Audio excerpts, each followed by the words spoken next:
Assalamualaikum warahmatullahi wabarakatuh. Data geofisika, baik yang kita dapatkan di lapangan maupun yang sudah kita olah, akan lebih mudah untuk dipahami apabila sudah divisualisasikan dalam bentuk gambar. Kali ini kita akan belajar bagaimana cara membuat gambar dari data-data geofisika yang kita punya. Sebelumnya saya pernah menjelaskan tentang sebuah library yang bernama Matplotlib, yaitu adalah library yang digunakan untuk melakukan plotting. Matplotlib ini ditemukan atau dikembangkan oleh John D. Hunter, seorang neurobiologist, yang kemudian sampai sekarang library ini dikembangkan oleh eh, sebuah komunitas developer. Gitu. Matplotlib ini merupakan library yang sangat besar, ya. Kodenya itu totalnya ada 70.000 line, dan sampai sekarang masih terus bertambah karena masih terus dikembangkan. Kemudian Matplotlib punya banyak sekali fungsi di dalamnya, sehingga ketika kita ingin mengenerate sebuah gambar, itu kadang-kadang harus dilakukan berulang-ulang, trial and error, karena banyak sekali gitu.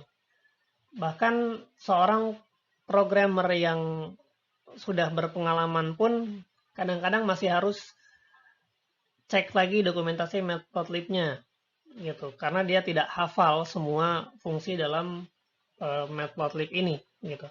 Jadi library ini bisa digunakan untuk memproduce gambar-gambar 1D, 2D hingga 3D ya. Kemudian bisa juga untuk memproduce animasi. Apa yang akan kita pelajari hari ini itu hanya 1%-nya saja, mungkin bahkan kurang sedikit ya, karena kita hanya akan membahas basic-basicnya saja. Sebelum kita membuat gambar dari Matplotlib, agar kita bisa lebih membayangkan gambar seperti apa yang mau kita buat, terlebih dahulu saya akan menjelaskan tentang elemen-elemen dalam sebuah gambar yang diproduce oleh Matplotlib. Seperti gambar yang bisa kalian lihat di sebelah kanan, ya. Jadi dalam sebuah figur itu yang pertama ada yang namanya akses, ya. Akses ini adalah blok gambar. Jadi kalian bisa bayangkan ada sebuah figur, ya. Figur ini kayak kanvas, seperti kanvas gitu ya. Kemudian di dalam kanvas ini ada beberapa foto. Nah, fotonya itu adalah si aksesnya ini, gitu. Dalam contoh ini, kebetulan dalam satu kanvas cuma ada satu akses. Jadi begitu. Tapi sebetulnya dalam sebuah figur itu bisa banyak gambar, bisa banyak akses.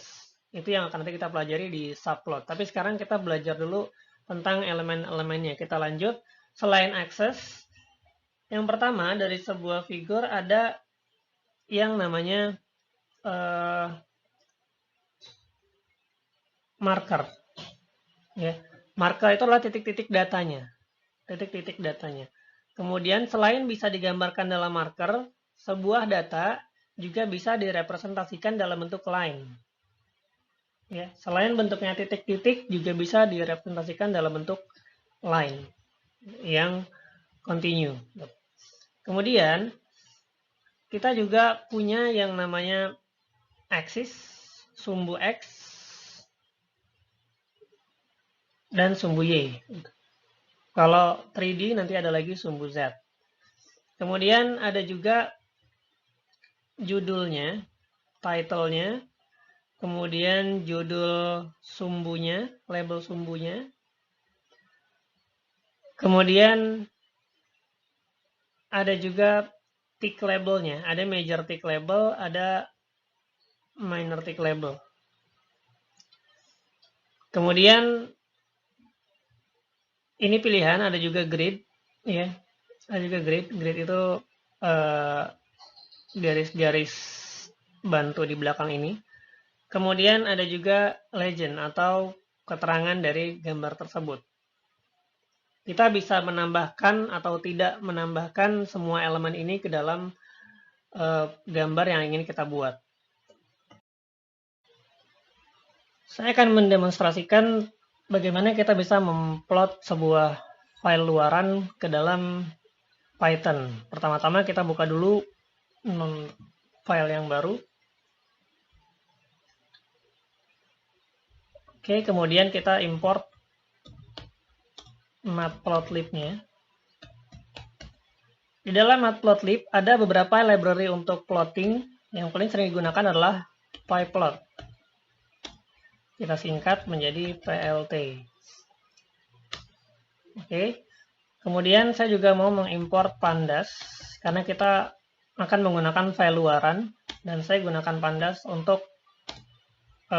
file operasinya. Import pandas as pd.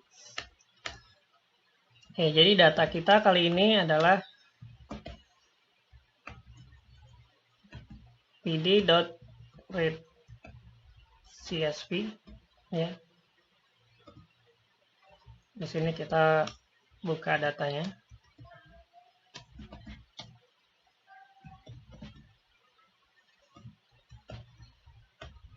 Data yang akan kita gunakan adalah data seismik pasif. Data seismograf dari seismik pasif. Data yang ini. Ya. Data ini sudah saya taruh di Scale. Silakan di-download sebelum mengikuti tutorial ini. Jadi pd.readcsv kita tuliskan nama filenya seismograph.csv. Oke, kita cek dulu bagaimana bentuk datanya.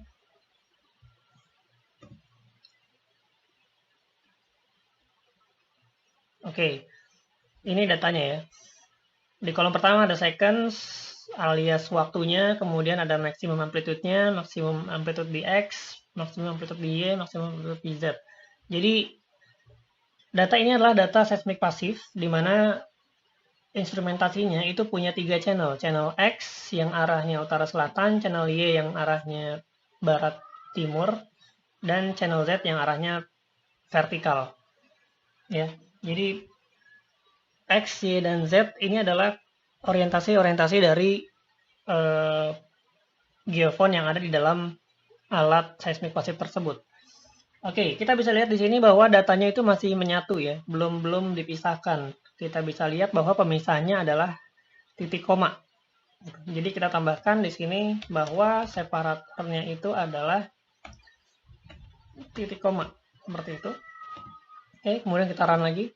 Sekarang dia udah berpisah ya, udah punya kolom masing-masing. Dalam pandas ya, angka pertama ini, angka yang paling kiri ini bukanlah data, tapi ini hanya indeks saja. Dia memberitahu indeks dari datanya. Data kita ada 1, 2, 3, 4, 5, 6, 7, 8, 9, 10, 11, 12, 13, 14. Ada 14 kolom ya. Ada 14 kolom dan 1537 baris. Ya. Bisa dibayangkan kalau kita masukin satu-satu bisa mati duluan sebelum kelar bikin gambarnya. Oke, ini tadi data kita ya. Data kita seperti ini. Kemudian kita coba ekstrak value-nya. Jadi time-nya tadi adalah, jadi kita ekstrak kolom dari data. Yang mau kita ekstrak adalah kolom waktu tadi, kolom second, berarti time sama dengan data seconds. Itu. Kemudian yang kita ekstrak juga adalah amplitude pada arah X, yaitu data max X. Kemudian amplitude pada arah Y, data max Y. Ya, namanya max Y dan max X, ya betul. Kemudian yang terakhir amplitude pada arah Z, yaitu data kolomnya max Z. Oke. Setelah kita ekstrak kolom, kita run dulu aja, nggak masalah. Sekarang kita mulai plotting. Plotting yang kan saya demonstrasikan kali ini hanya basicnya saja, jadi langsung saja plt.plot. Kemudian kita masukkan sumbu X-nya, ya, sumbu X-nya adalah waktu. Sumbu Y-nya kita pakai dulu si AMPX. Gitu. Kemudian kita run. Nah, ini hasilnya ya. Sesederhana ini untuk mengupload data tadi gitu. Data tadi. Sekarang kalau kita mau tambahkan elemen-elemennya ya, yang pertama tadi ada PLT, ada apa tadi, title ya. Kita kasih title-nya dulu, judulnya adalah seismograph gitu. Kemudian kita kasih label pada sumbu X label. Judulnya adalah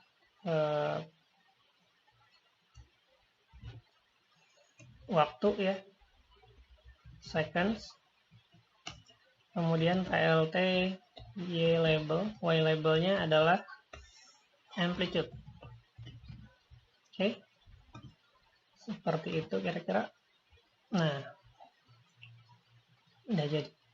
Sekarang misalnya kita mau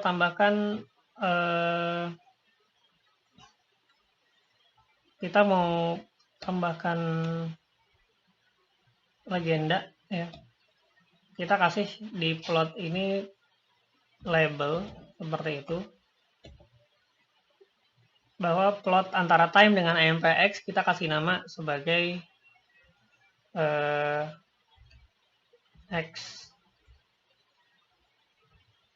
AMPX gitu ya. Kita kasih nama seperti itu. Kita run. Belum nongol karena legendanya belum dipanggil. plt.legend. Oke, ini maksudnya biar legendanya nongol gitu ya. Legendanya nongol. Run. Nah, seperti ini. Oke. Sekarang misalnya kita mau memplot beberapa data dalam satu akses. Ya. Kita memplot beberapa data dalam satu akses. Oke, caranya adalah yang ini saya copy dulu. Jadi ini data pertama kita, si AMPX tadi, kemudian data kedua kita adalah si AMPY misalnya.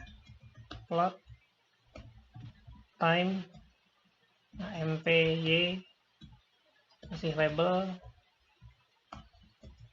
AMPY. Oke, kayak gitu, coba kita run. Nah, sekarang udah ada dua gambar di sini, tapi nggak kelihatan karena AMPY ini diplot setelah AMPX. Jadi AMPX-nya ada di belakang. Yang warna birunya ada di belakang, yang warna oranye ada di depan. Oke, seperti itu. Sekali lagi, ini cuma pengantar aja. Silakan kalian explore sendiri bagaimana cara ngeplot hingga gambarnya itu sesuai dengan keinginan kita.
Dalam Matplotlib dimungkinkan juga untuk membuat beberapa gambar dalam satu figur atau menempatkan beberapa foto dalam sebuah kanvas. Kali ini kita akan belajar bagaimana cara membuat subplot tersebut. Pertama-tama mari kita buka dulu notebooknya. Oke. Data yang akan kita pakai kali ini adalah data gravitasi dari Topex yang sudah saya download sebelumnya. Ada di sini. Oke, ini datanya. Ada sekitar 361 data. Datanya merupakan ada 3 kolom dipisahkan oleh white space ya. Jadi pertama-tama mari kita ekstrak dulu. Mari kita baca dulu datanya. Import pandas, menggunakan pandas SPD gitu ya. Kemudian read data file, data sama dengan pd.read csv. Kemudian nama filenya adalah topex underscore gravity.txt ya. Perhatikan bahwa filenya adalah file txt bukan csv. Kemudian separatornya adalah tadi white space ya. White space. Oke.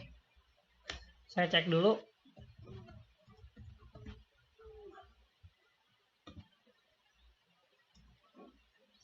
Oke, ini adalah data yang kita punya, ada 3 kolom, ada 360 baris ya, 361 baris. Oke, sekarang kemudian kita ekstrak kolomnya. Ekstrak nilai setiap kolom ya. Mulai dari longitude-nya, dia ada di variabel data dalam kolom longitude. Kemudian nilai latitude-nya ada di variabel data dalam kolom latitude. Kemudian variabel nilai gravitasinya ada di kolom data variabel FAA. Oke, data Topex adalah data gravitasi satelit ya. Jadi yang kita dapat adalah data gravitasi yang merupakan data free air anomaly, makanya namanya FAA, free air anomaly, yang sudah dikoreksi free air.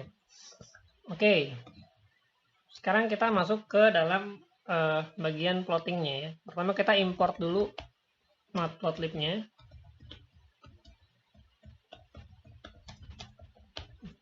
PLT. Oke. Kemudian kita siapkan figuranya. Figura atau kanvasnya. Caranya fig sama dengan plt.figure. Oke, kemudian sekarang kita siapkan aksesnya atau blok gambarnya. Misalnya kita mau buat berapa ya? Kita mau buat 3 deh ya. Kita mau buat 3 gambar, 3 blok. Saya kasih nama akses 1, kemudian akses 2, dan akses 3. Oke, akses 1 ini kita ambil dari fig ya. Fig itu plt figure yang tadi, yang di atas ini. Fig.add subplot. Kemudian kita kasih keterangan kolom gambarnya. Karena kita punya 3 gambar, jadi saya pakainya 3, 1, 1. Oke, 3, 1, 1. Jadi, oke, nanti saya jelaskan belakangan. Saya mau tuliskan dulu semuanya biar enak menjelasinnya.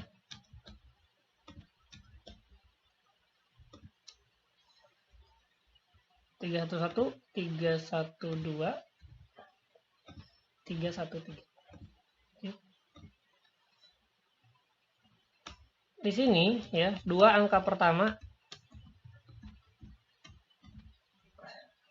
adalah ukuran matriks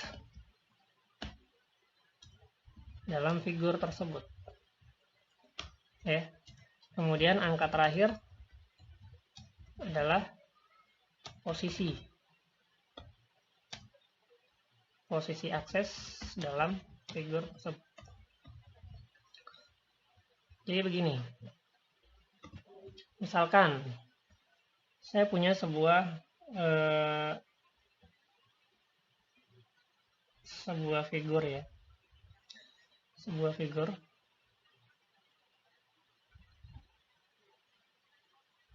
yang bentuknya begini ya, ada kotak figur seperti itu. Kemudian dalam figur ini saya mau taruh 4 buah foto yang posisinya di sini, di sini, di sini, dan di sini, gitu ya. Maka matriks dari posisi foto ini adalah 2 baris dan 2 kolom, ya. Jadi matriksnya adalah 2 dikali 2, gitu kan. Kemudian kalau saya mau menempatkan foto pertama di sini, ya, foto pertama di sini, maka foto ini saya kasih keterangan posisinya adalah 2, 2, 1. Ya. Kemudian foto kedua di sini 2, 2, 2, foto ketiga di sini 2, 2, 3, dan foto keempat di sini 2, 2, 4. 2, 2 ini ukuran matriksnya. Ya. Kemudian 1, 2, 3, 4 ini adalah posisinya. Sekarang kalau kita kembali ke soal yang tadi, ya, kita kembali ke soal yang tadi, saya bikin figur 3 kali 1, maka saya maunya ada 3 gambar dalam satu kolom. Nah, kira-kira begitu, ya. Jadi di sini saya kasih 3, 1, 1, 3, 1, 2, ini 3, 1, 3, gitu. Nah, di gambar-gambar ini, ya, nanti di gambar pertama saya akan ngeplot titik-titik datanya, titik-titik data secara 1D. Ya. Di gambar kedua, saya akan ngeplot anomali FAA-nya secara 2D. Kemudian di gambar ketiga, saya akan ngeplot anomali FAA tapi dalam proyeksi 3D. Itu. Jadi di slide ini kita sekalian belajar bagaimana ngeplot 1D, 2D, dan 3D. Oke, kita balik lagi ke codingannya. Oke, kita udah punya akses untuk masing-masing gambar ya. Sekarang akses pertama ya. Di gambar pertama saya mau plot titik-titik datanya ya.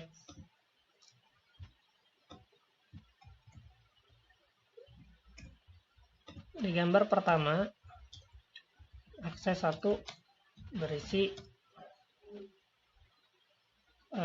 sebaran station pengukuran gitu ya. Oke, jadi gampangnya akses 1 dot kita plot aja antara latitude dengan longitude gitu kan. Oke, saya coba run dulu deh.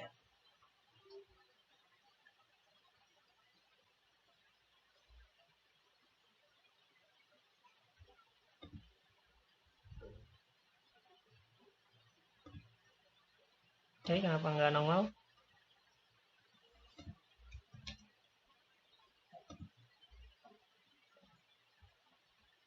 Oke, ini adalah blok-blok tadi ya. Dalam satu gambar ada 3 blok, tapi kekecilan. Gambarnya kekecilan, jadi pada numpuk-numpuk ini. Kita bisa adjust ukuran gambarnya di sini. plt.figure ini kan ada tanda kurung ya. Kita kasih argumennya fix size. Fix size ukurannya misalnya berapa? 16 kali 9 gitu, biar panjang ke bawah. Nah, gitu ya. Atau terbalik, 9 kali 16 kali. 9 kali 16. Oke, kira-kira begitu ya. 9 kali 16. Di akses 1 kita plot si lat dan lon dengan markernya adalah bintang. Atau kita pakai ya. Kemudian di akses kedua berisi kontur anomali pre-air ya. Jadi akses 2 dot untuk kontur kita pakai tree kontur gitu ya, tree kontur F. Isinya adalah lat, sumbu X-nya, sumbu Y-nya adalah lon, sumbu Z-nya atau isinya ya. Komponennya adalah si FAA tadi. Oke, coba saya run dulu. FAA, oh graph deh namanya, sorry.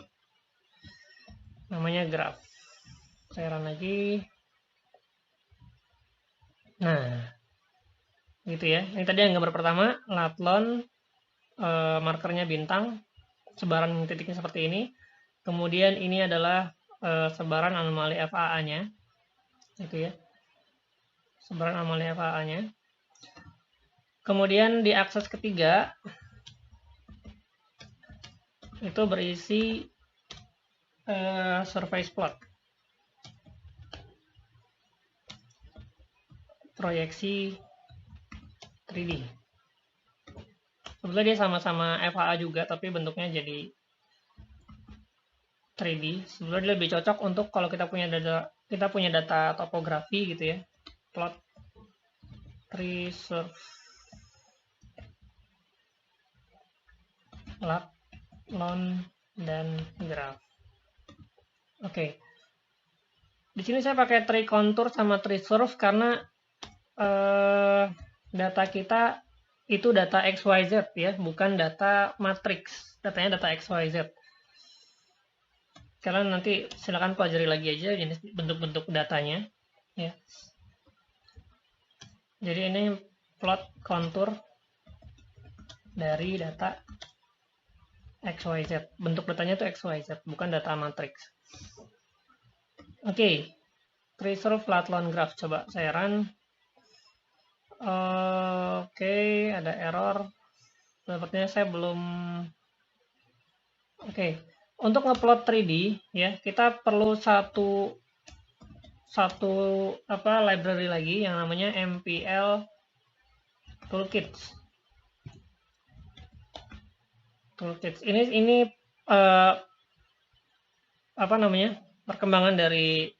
pengembangan dari Matplotlib.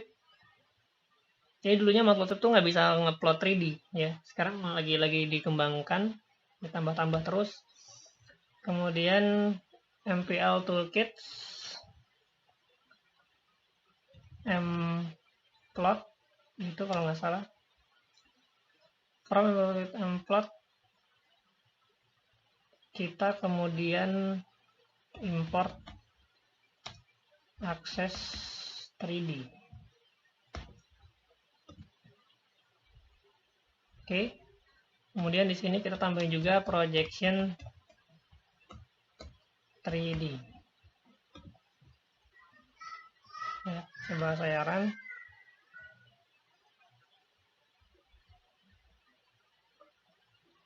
MPL Toolkits.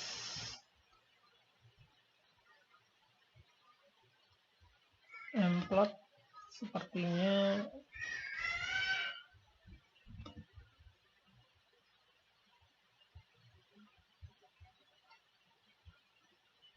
bukan mplot 3D ya. Mplot 3D import akses 3D. Oke, saya coba lagi. Nah, ini dia hasilnya ya. Jadi kita punya tiga baris data. Data yang pertama itu data sebarannya 1D, data kedua 2D, kontur, kemudian data ketiga itu proyeksi 3D-nya.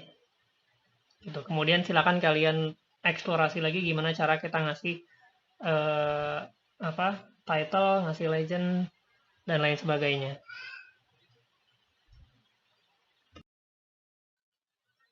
Itu tadi beberapa contoh penggunaan Matplotlib dalam visualisasi data.